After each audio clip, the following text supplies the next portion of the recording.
Ayan yung aso namin, oh. Kali ang kanyang pangalan. Binitawan ko siya. Ang saya-saya niya, eh. Ayan yung tali niya, oh. Ayan, oh. Takbo ng takbo kanina pa. So napagod siya ngayon. Kaya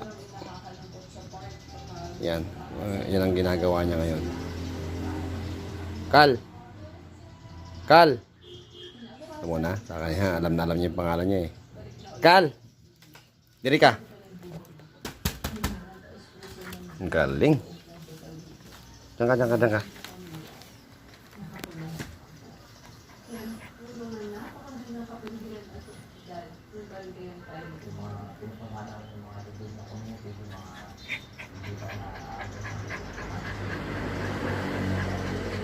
Huwag ka nang gagalaw. Huwag ka nang gagalaw. Galaw-galaw ka pa.